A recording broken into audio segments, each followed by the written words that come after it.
From the construction of unique watercraft to the fishing industry, Ocean County's Barnegat Bay and Intracoastal Waters are a wealth of history, and you can experience it all at Toms River Seaport.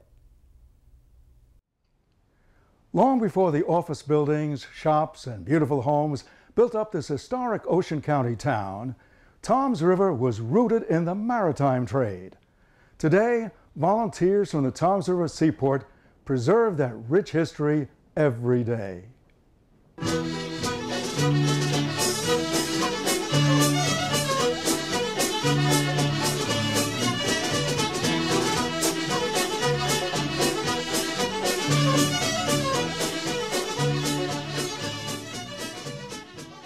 I enjoy working with wood to begin with. I've always enjoyed it. To do the woodwork necessary to restore some of these is very gratifying, very self-gratifying.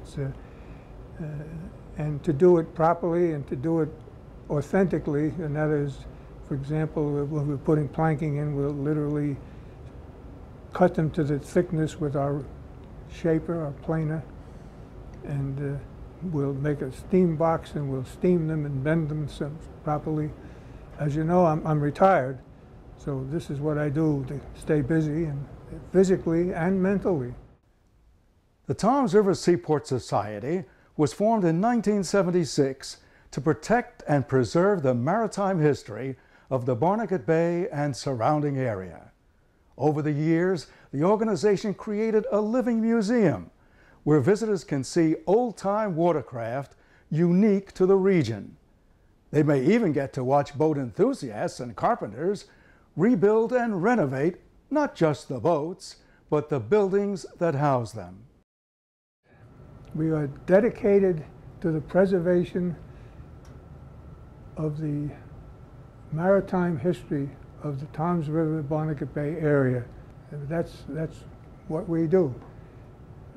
This was an old seaport years and years ago, and there's a lot of history here.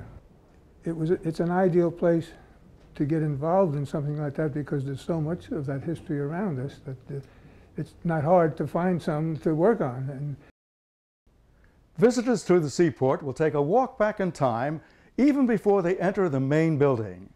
Outside, there are a variety of old skiffs, sneak boxes, and other wooden boats that made nautical history.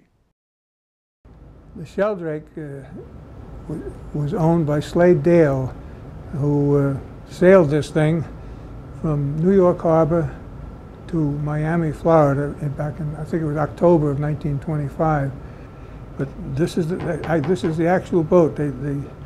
He slept in there and lived in here, and quite a trip.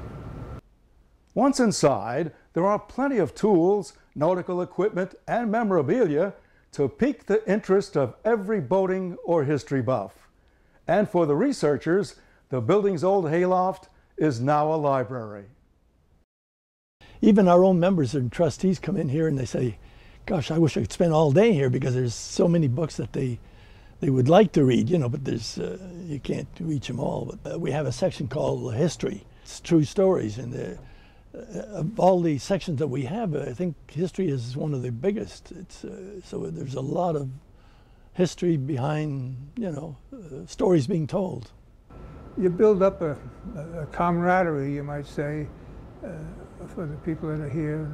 The longer people stay, they see, every day they see something different. And so we've met a lot of people who are volunteers and made some nice friends out of it. But so come on down. I always have the coffee pot is always on. Membership in the Toms River Seaport is open to anyone with an interest in the region's maritime history. And if you have carpentry skills, they just might put you to work. For more information, visit their website at tomsriverseaport.org. From the Toms River Seaport, I'm Don Malagia. For everyone here on The Best Years, remember to make this year your best year. I'm Sandy Levine. Thanks for joining us. We want to hear from you.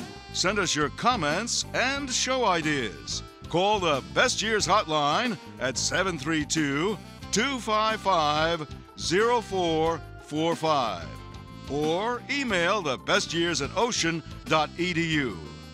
Visit us on the web at www.ocean.edu/best.htm.